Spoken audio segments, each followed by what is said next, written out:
2023년 유럽의 여행 판도가 완전히 뒤집혔습니다. 가장 강력한 영향력을 행사한 건 미국인도 중국인도 아니었죠. 바로 대한민국의 관광객들이었어요. 프랑스 미슐랭 셰프들조차 고추장에 빠졌고 이탈리아 명품 매장은 한국인 맞춤 판매 전략을 도입했습니다. 심지어 공항 시스템마저 한국인들의 효율성에 맞춰 변화하고 있었죠. 영국 BBC의 베테랑 기자 에드워드 밀러. 그는 파리샤를 드골 공항에서 그들을 처음 목격했어요. 그들은 마치 특수부대 같았습니다. 15분 단위로 쪼개진 초정밀 여행 루트, 실시간 위치 공유로 움직이는 스마트 네트워크. 빅데이터 기반의 최적 동선 분석. 이들은 단순한 관광객이 아니었죠. 그들은 여행의 패러다임을 바꾼 혁신가들이었습니다. 우리가 알던 여행은 이제 끝났어요. 새로운 스마트 여행의 시대가 시작된 것입니다. 도대체 그들은 어떻게 유럽의 오랜 관광 문화를 변화시킨 것일까요? 그 놀라운 여정을 지금부터 함께 따라가 볼까요? 여기서 잠깐, 영상을 시작하기 전 구독과 좋아요는 영상 제작에 큰 힘이 됩니다. 자, 그럼 오늘의 사연 시작합니다. 2025년 1월, 차가운 겨울바람이 런던 히드로 공항을 휘감고 있던 어느 날 아침, 유럽의 관광산업계가 전례 없는 소용돌이에 휘말리고 있다는 소식이 들려왔습니다. 수백 년간 이어져 온 유럽의 여행 문화가 한국가의 관광객들로 인해 완전히 새로운 국면을 맞이하고 있다는 충격적인 뉴스였죠. BBC 탐사보도팀이 입수한 자료들은 우리의 상상을 뛰어넘는 것이었습니다. 런던 히드로 공항의 통계 자료를 펼쳐보니 그 변화는 더욱 뚜렷했어요. 연간 8천만 명이 넘는 승객 중에서 이 특별한 관광객들의 영향력이 마치 쓰나미처럼 빠르게 확산되고 있었습니다. 심지어 공항 면세점의 동선부터 면세품 진열 방식, 직원 교육 시스템까지 모두 이들의 패턴에 맞춰 재편되고 있었죠. 이건 단순한 변화가 아닙니다. 완전한 혁신이죠. 히드로 공항의 운영 책임자 제임스 윌슨의 말에는 경이로움이 가득했어요. 지난 30년간 공항 운영을 해왔지만 이런 건 처음 봅니다. 한국가의 관광객들이 전체 시스템을 바꾸고 있다니 믿기지 않. 더욱 놀라운 것은 이들의 여행 방식이 단순히 다르다는 것을 넘어서 이제는 세계 관광산업의 새로운 표준이 되어가고 있다는 점이었습니다. 15분 단위로 철저하게 계획된 일정, 빅데이터로 분석된 최적의 쇼핑, 동선, 본국의 음식 문화까지 유럽에 이식하는 놀라운 영향력. 이 모든 것들이 유럽의 관광산업을 근본적으로 변화시키고 있었어요. 파리의 유서 깊은 호텔들은 이들을 위한 특별한 조식을 개발하기 시작했습니다. 수백 년간 고수해온 전통적인 크로와상과 커피 중심의 아침 식사에 이제는 따뜻한 죽과 김치, 된장국이 더해졌죠. 처음에는 의아해하던 프랑스 손님들도 이제는 이러한 변화를 반기기 시작했다고 해요. 우리 호텔의 한식 조식은 이제 프랑스 손님들 사이에서도 인기 메뉴가 되었습니다. 파리 리츠 호텔의 총주방장 장 피에르 듀부아의 말에는 자부심이 묻어났어요. 한국 손님들이 가져온 변화가 우리의 고정관념을 깨뜨렸죠. 이제는 매일 아침 시리얼과 크로와상 옆과 된장국을 올리는 게 자연스러워졌습니다. 저는 영국 BBC 방송국에서 20년째 일하고 있는 에드워드 밀러입니다. 문화와 관광 분야를 전문으로 취재해온 저에게도 이번 사건은 충격적인 발견이었어요. 평소엔 런던 히드로 공항 근처에서 아내 캐롤린과 두 아이들 제임스, 소피아와 함께 평화로운 일상을 보내고 있었습니다. 매일 아침 공항 근처 플라잉 커피라는 작은 카페에서 아메리카노를 마시며 전 세계의 여행객들을 관찰하는 것이 저의 소소한 즐거움이었죠. 그러던 2025년 1월 15일 제 인생을 뒤흔든 제보 하나가 들어왔습니다. 파리 샤를드골 공항의 보안 책임자장 마르크 부아예로부터였어요. 처음엔 그저 평범한 공항 보안 관련 기사거리인 줄 알았는데 알고 보니 전혀 예상치 못한 이야기였죠. 밀러 씨, 우리 공항에서 믿을 수 없는 일이 벌어지고 있어요. 특정 국가의 관광객들이 공항 시스템 자체를 바꾸고 있다니까요. 심지어 우리 직원들의 근무 방식까지 변화시키고 있어요. 제가 30년간 공항에서 근무하면서 이런 건 처음 봅니다. 부하예의 목소리에는 놀라움과 경이로움이 뒤섞여 있었습니다. 그의 말에 따르면 이 특별한 관광객들은 마치 군대처럼 조직적으로 움직였다고 해요. 모든 것이 완벽하게 계획되어 있었고 한치의 오차도 없었죠. 취재를 준비하면서 유럽 전역의 공항과 호텔, 관광지를 돌아다녔습니다. 암스테르담의 스키폴 공항, 로마의 피우미치노 공항,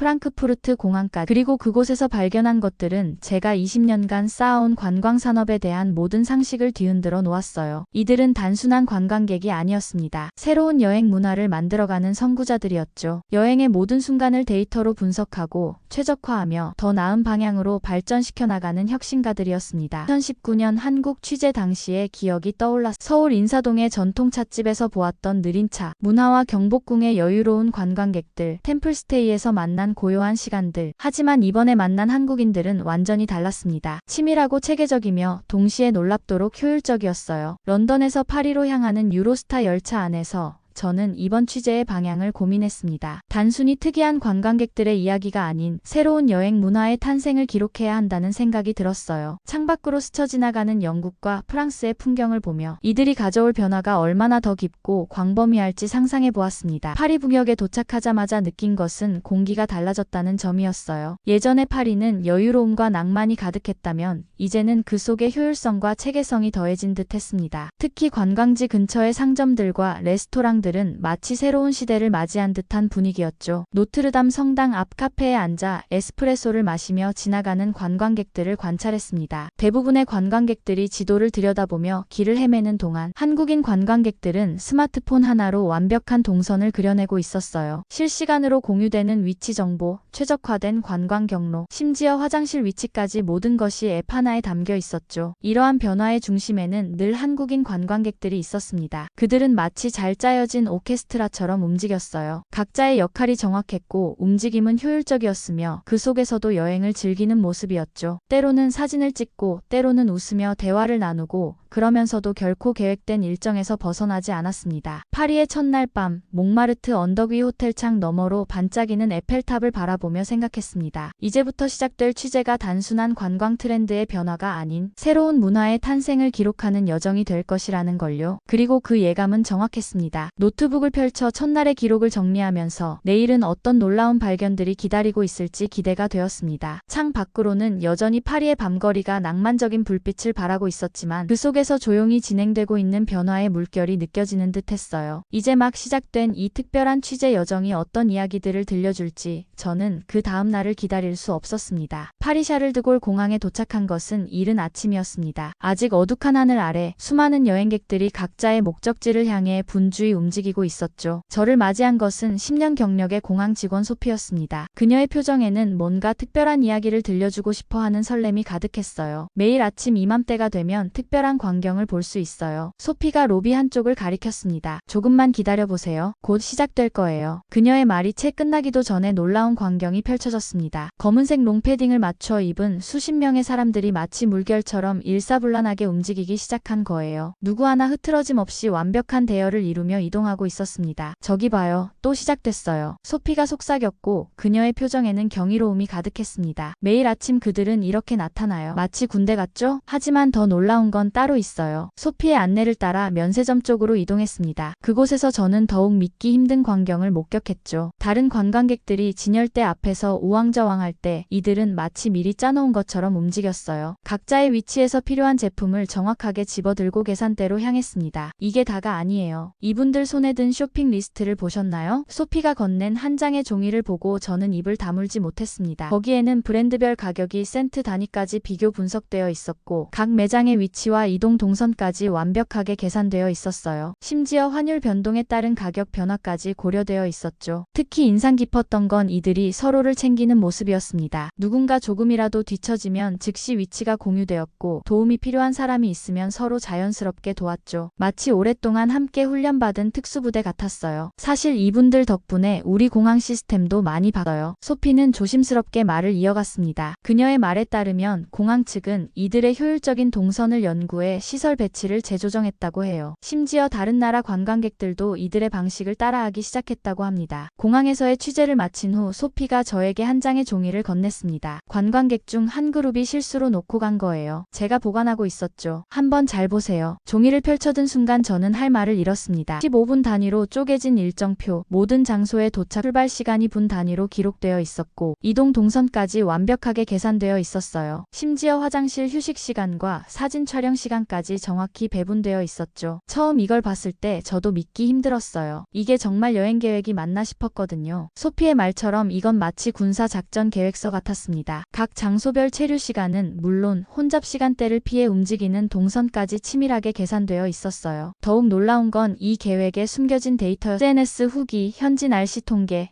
각 관광지의 시간대별 혼잡도, 심지어 파리, 지하철의 배차 간격까지 모든 것이 빅데이터로 분석되어 있었어요. 이 사람들 혹시 여행사 직원들인가요? 제 질문에 소피는 고개를 저었습니다. 아니요, 그냥 평범한 관광객들이에요. 놀라운 건 모든 한국인 관광객 그룹이 이런 식이라는 거죠. 실제로 이런 치밀한 계획은 한국인 관광객들 사이에서 일종의 필수품이 되어 있었습니다. 그들은 이것을 트래블 바이블이라고 부른다고 하더군요. 인터넷 카페에서 서로 정보를 공유하고 더 나은 계획을 위해 끊임없이 업데이트한다고 합니다. 이제 이해하시겠어요? 왜 우리가 공항 시스템을 바꿔야 했는지. 소피의 말에 수긍할 수밖에 없었습니다. 이토록 체계적이고 효율적인 여행 방식은 제가 20년간 취재해 온 그 어떤 관광객 그룹에서도 본 적이 없었으니까요. 저는 공항 한켠에 자리 잡고 이들의 움직임을 지켜보기 시작했습니다. 거대한 생명체처럼 유기적으로 움직이는 그들의 모습은 경이로웠어요. 한 팀이 면세점을 빠져나가면 다른 팀이 자연스럽게 그 자리를 메웠고 계산대 앞에서도 마치 약속이라도 한 듯 질서정연하게 움직였습니다. 여러분은 해외여행 시 공항에서 어떤 방식으로 시간을 보내시나요? 이런 철저한 계획과 완벽한 동선, 관리 혹시 공감되시는 분들 계신가요? 저는 취재를 마치고 호텔로 돌아왔을 때는 이미 해가 저물어 있었습니다. 노트북을 펼쳐 그날의 기록을 정리하면서 문득 그들이 들고 다니던 여행 계획서가 떠올랐어요. 거기엔 분명 우리가 미처 보지 못한 더 큰 비밀이 숨겨져 있을 거라는 직감이 들었습니다. 그리고 그 직감은 정확했고 다음날 아침 저는 더욱 놀라운 사실을 발견하게 됩니다. 한국인 관광객들의 독특한 여행 문화는 단순한 효율성을 넘어 유럽의 관광산업 전체를 바꾸고 있었거든요. 다음날 아침 파리에서 가장 유서 깊은 미슐랭 3스타 레스토랑 라 메종 도르를 찾았습니다. 30년 경력의 프랑스 최고 주방장 안드레아가 한국인 관광객들과 관련해 흥미로운 이야기가 있다며 저를 초대했어요. 레스토랑에 도착하자마자 주방에서 이상한 냄새가 풍겨왔습니다. 매콤하면서도 깊은 향. 분명 프랑스 요리에서는 맡아본 적 없는 냄새였어요. 100년이 넘는 역사를 자랑하는 이곳의 주방에서 전통 프랑스 요리와는 전혀 다른 향이 나는 것이 무척 신선한 충격이었습니다. 이게 바로 그들이 가져온 겁니다. 안드레아는 진공 포장된 붉은색 소스 하나를 제게 보여줬어요.